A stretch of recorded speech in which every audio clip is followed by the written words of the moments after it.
Hi friends, hello.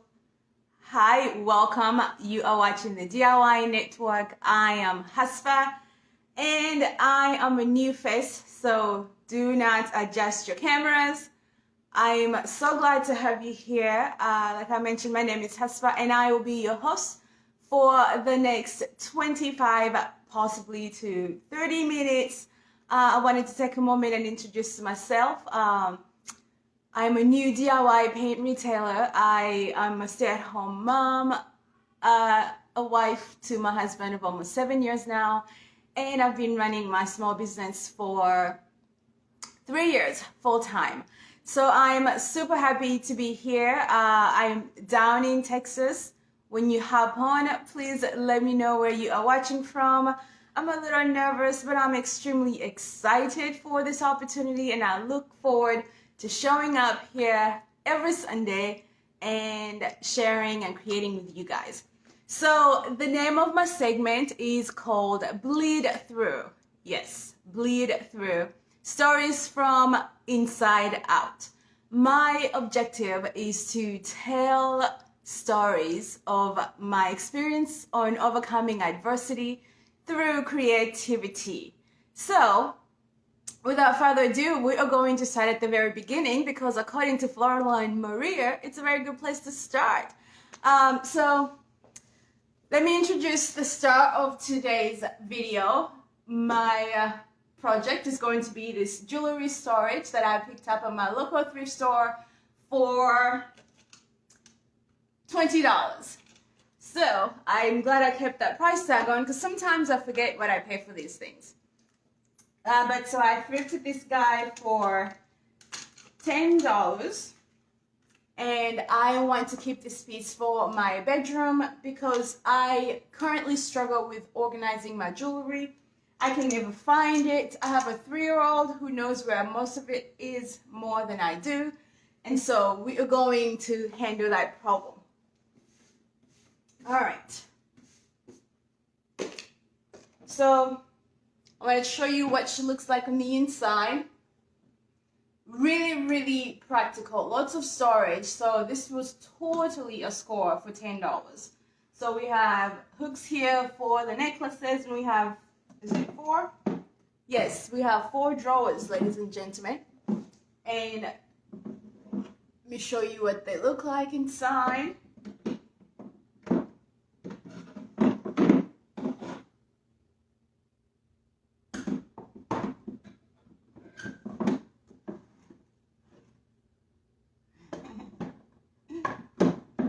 So there is plenty of storage on this guy. And then there's another drawer. Okay, tell me you have a 3-year-old without telling me you have a 3-year-old. I just found Jessie. Jessie is the kitten. I'm gonna put Jessie back in there. And then we have another drawer down here. Now this piece has really beautiful legs. I don't want to move my camera because it took me forever to get it in the right place. So I'm going to try and lift it to show you what it looks like on the bottom. You see?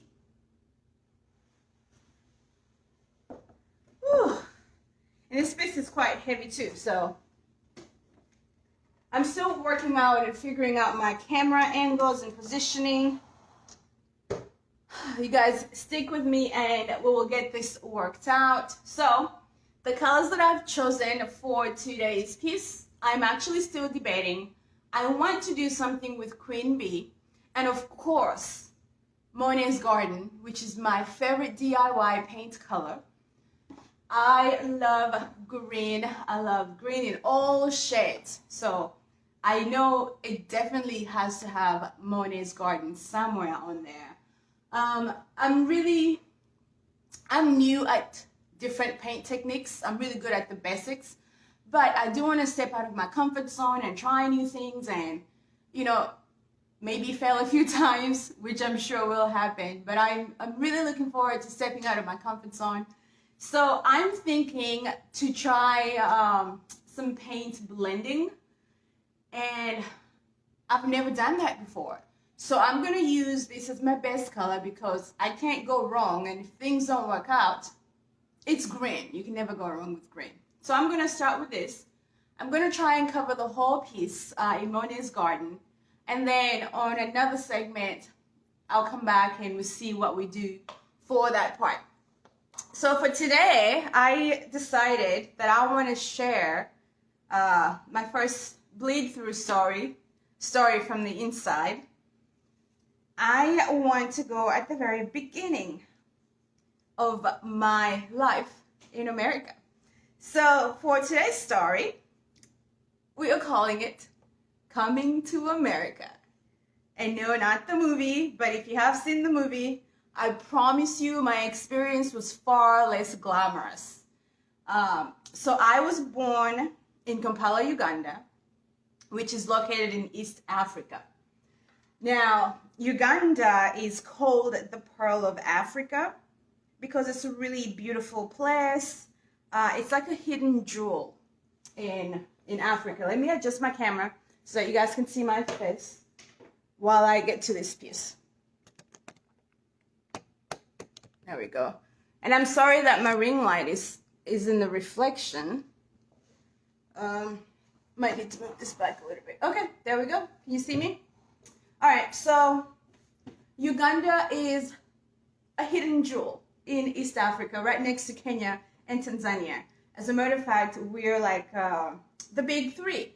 So if you are in Kenya, you can go to Uganda easily and vice versa because we are bordering countries. All right, start this way.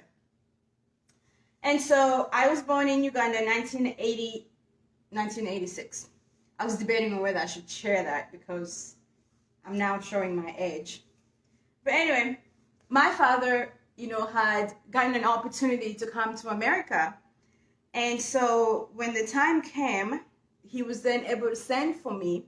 But that process was extremely challenging, as you may not know, but if you do know anything about the immigration system, especially in America, I mean, it's not perfect and it's very challenging. And, but of course, my father wanted to make sure that, everything was done properly and legally so that I could come here and join him because I hadn't seen him in a long time. So it took quite a while. It took about 3 years to get my paperwork together for me to finally come and join him in America. And so he had been here for quite some time, and he had remarried to a wonderful lady named Sherelle, who is my stepmom. But she's really my mom. She raised me. So, but for the sake of clarification for this story, I do want to say that my dad had been married to her, and so together they were able to do the process for me to get here. Okay, so that's not coming out. So it took 3 years, and finally the day came, and I was coming to America. I remember that day like it was just yesterday. At that time, before my dad had left for America, I had a little brother. And at that time, he was 5. But he, of course, his mother and my dad were no more. So I remember that morning that I was heading to the airport and saying goodbye to him. It was really tough because we have such a big age gap between us that today we're more like auntie and nephew, or like mother and son, more than we are like brother and sister because of the age difference. I'm much, much older than him, and sometimes, I forget that he's actually a grown-up, and I call him my baby brother to this day. Anyway, so I remember that morning hugging him and just being so unsure because you guys get this. I was 11 years old. So I have no idea what's about to happen to my life. All I know is that I'm going to America because that's where my father is, and he has sent for me, and I'm going to get to go see my father. So can you see down here? I'm going to turn it around. So that morning we leave and I head for the airport. And at the airport, you guys, it was really, really nerve-wracking. I was extremely nervous. you have to remember that in Africa, we don't travel a lot. Like travel is a luxury for most families. And so this was my first time traveling outside of the country, let alone getting on a plane, getting on an airplane. I had never flown before. And so we head to the airport at Entebbe, which is the only airport in Uganda. So we get there, and by the time we got there, it was nighttime because my guardian spent the whole day taking me around, making sure I had everything I needed, getting me to look presentable, got a haircut. I think I might have gotten my nails painted at the, big salon in the big city. And it was a lot of first time things for me. And so by the time my flight was to take off, it was nighttime. We head to the airport and we get to the section where she can't go with me. And now I must continue the journey alone. Talk about being scared. Talk about being a tiny fish in like a big sea. And I had no idea that they had, my father and his wife Sherelle, they had of course had a guardian, like a flight attendant guardian. I think that's what you call them. They're the ones that will accompany minors on the plane. But they weren't very open about it. They didn't tell me that, hey, there was a guardian for me. I thought I was on my own the whole time. So I remember sitting in a little waiting area, waiting to board my plane. And while I'm sitting there, I had to go to the bathroom. I had to go, use the restroom. And I didn't understand the signs because this was my first time being exposed to the airport. So I don't know what the little girl and the little boy signs mean. We don't have those, in like where I'm living in like the suburbs, I guess you could say. Like, this is big city stuff. This is stuff that's far out of my comfort zone. So I can't read those little signs, and I don't know what the little girl and the little boy mean, the little triangle dress and whatnot. And so I asked the lady at the counter for the bathroom, and I kid you not, I have no idea what she said, because, so we speak English. We speak the Queen's English because we were colonized by the British, and, we do speak English in Uganda. So I understand English. I understood English just fine. But there is English, there are dialects. And so we call it Muzungu. So like the white person in our culture is referred to as Muzungu. And the Muzungu's English was far different than the English I knew. So I have no idea what she said. And I went to her, I asked for the bathroom, she said, she spoke in this very like fine English that was just far beyond me. I had no clue what she said, so I just went and sat back down. And I just waited. I don't know what I was waiting for, but I just sat back down, and I was so nervous and I was so scared, and I had no idea what was about to happen to my life. And then, so the time comes, looking at someone's on. Hi, Kathy. Sorry, I'm far away. I can't see you guys, but hi, I see you. I'm Husfa. Thanks for tuning in. So the time comes, and I board my plane, and then comes the flight attendant presentation. You guys, remember, I had never been on a plane before. And so here's this lady, and remember, they're speaking English that sounds so far different, so far removed, that I can't really understand it. And then they have this screen that comes on, and the flight attendant at that time, they were really formal about it. They would stand in the aisles, and she comes out and she does the presentation on what to do in the event of an emergency. But no one told me that that was what to do in the event of an emergency. So I'm sitting there thinking, this is what's about to happen to me on this airplane. I'm thinking I'm going to need to pull my oxygen mask. I'm going to have to put on that coat, that vest. I'm going to have to take off my shoes and climb down to the water raft. And I'm like, all of this just to get to America. And I said, wait a minute, I don't want to go to America. I'm scared. I don't want to do this. And so I was seated next to two other minors, and I think that's something they do. And I was terrified, Kathy. I was scared for my life. I said, oh my goodness, I'm going to die to go to America. And so that presentation really had me terrified. It had me scared. I had my shoes off, ready to do all of those things that the flight attendant was presenting. And so, by God's grace, I never had to do any of those things. And, once I got to America, I later figured out, of course, that it's just a presentation of what to do in the event of an emergency. But, this whole new world is coming before me, and I'm just scared. Up until now, everything that's happening is just terrifying me. And remember, I still haven't gone to the ladies' room because I didn't understand what the lady said. But eventually, I found the restroom on the plane, so that worked out. And now the flight is really long. It is 22 hours, and it's done in two legs. And then there's like a really long layover. So my first flight, which was the first leg of the journey, we made it through to the lounge where the minors were being kept.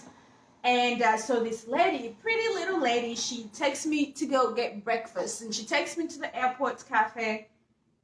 And she asks me what I want for breakfast. And I ask what they have. And she tells me about pancakes. Now, where I come from, pancakes are this big. And they're brown. They're made from millet oat. And they're a staple. It's not, they're not a luxury item. They're a staple, but it was something that I was comfortable with. I knew what it was.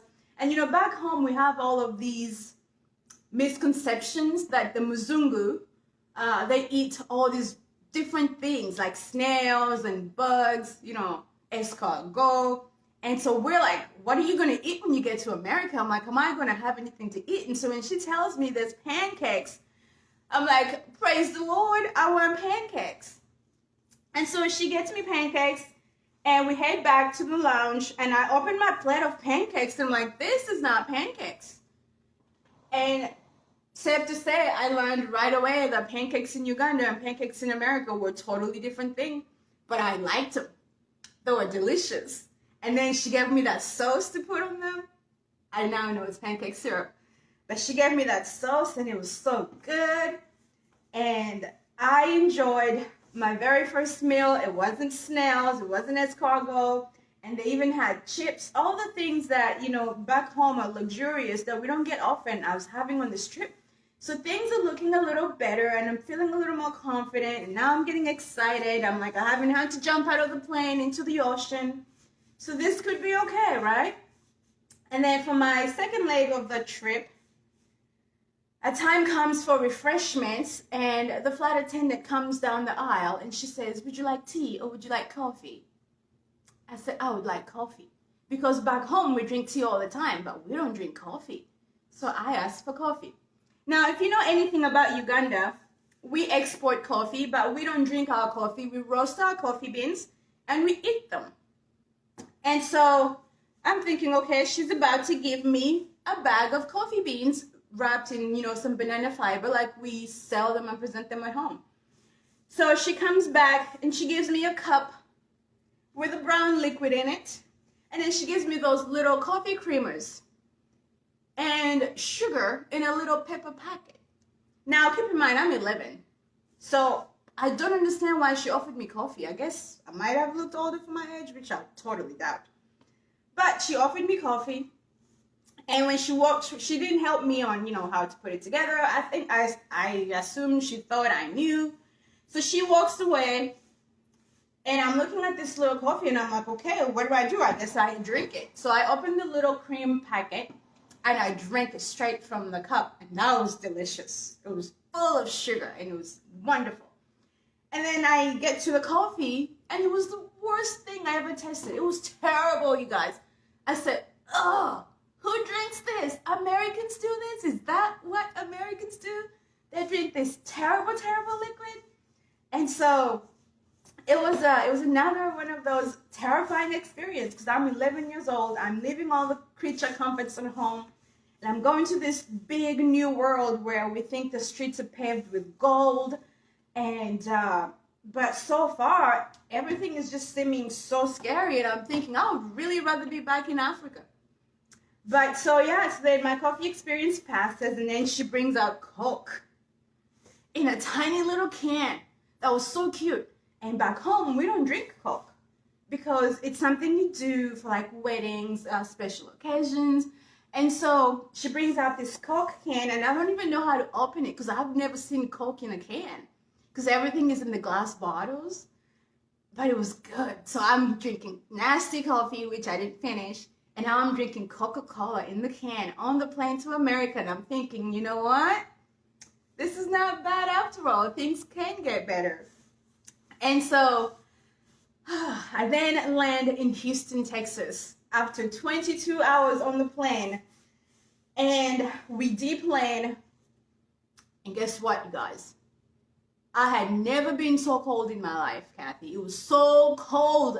So now I'm being introduced to air conditioner. Because back home, we don't have air conditioners. We have our windows and doors open all day long. We have fans, but we don't have air conditioners. Central air, what is that? I get off the plane and I am cold to the bone. And I just can't do it. So I had my carry-on suitcase, and I had some dresses in there. So by now I had figured out what the little sign meant to the bathroom. And I go into the bathroom and I put on 3 dresses, Kathy, on top of each other, one on top of the other. And I'm wearing 3 dresses, and then I take a 4th dress and I wrap it around my head like a hijab, you know, like a scarf that the Muslims wear. And I come out of that bathroom ready to go to my next destination, to go meet my dad and be reunited with my dad. And I'm wearing everything that was in my carry-on because I was so cold. And now I live in Texas. I appreciate air conditioner, and I would like to find the man who invented, or woman who invented air conditioner, and say thank you. But at that first time, that was a rude awakening. And so eventually I was, taken to the area where I was reunited with my father for the very first time in a very long time, over 5 years. And he was standing there with his then wife, who's now my mother, Sherelle Davis.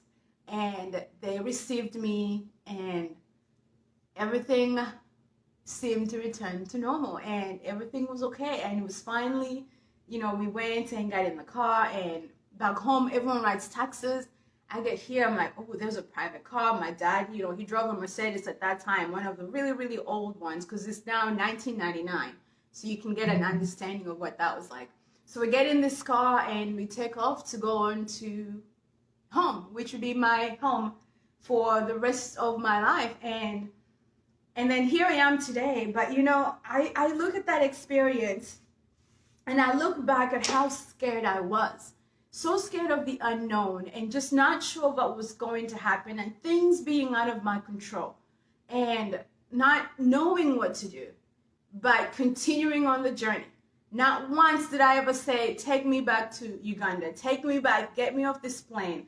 Every new experience that happened was it was new and it was unique and it was terrifying, but I made it through. And so, from then on, I knew that things were about to change and life was about to change. And boy, oh boy, did my life change, when I got to America. And I'm so happy to be here, and I'm so glad to get to have this platform to create and share my creativity, but also just to share how I have overcome adversity through my creativity, because so much of the unknown will stop us in our tracks, right? And we'll be so scared and we won't go through, we won't move forward.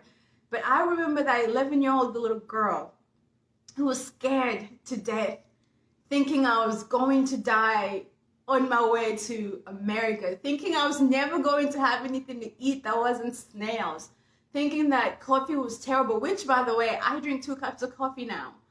Imagine the irony, right? Just thinking like all of these new things, that how was I going to cope? And guess what? All of these new things, you guys, they have been the joys of my life. You know, every time I drink a cup of coffee, I remember my very first cup on that plane. And then I appreciate what we do back home, you know, when we export the coffee. Every cup I drink, I wonder where it came from. Could this be from Uganda? And, you know, I love air conditioner. I still don't care for flying, but it's necessary, so I do it when I need to. But so here I am today, joining a community of wonderful creators, loving every part of it and using my past to propel me forward, and so grateful and just so ready for the future. Looking forward to sharing my story because Dion Woods told me I need to share my story. So looking forward to sharing my story and looking forward to sharing those stories from inside out. So thank you guys for tuning in. So I've got my first quote on here. And I'm going to wait, think about it for the next time that I tune in. So we'll do the next step. Like I said, I'm trying something new, stepping out of my comfort zone. So we're going to do this together, step by step. So the next time I tune in, I'll be doing some color blending. I'm going to do some research and see what direction I want to go. So again, my name is Hasfa. My business is called Preston Avery Design. I am down in Texas and I am new DIY paint retailer, and I'm looking forward to sharing, creating, and growing with you guys. Thank you so much for letting me share, and I'll see you next time. Have a good night.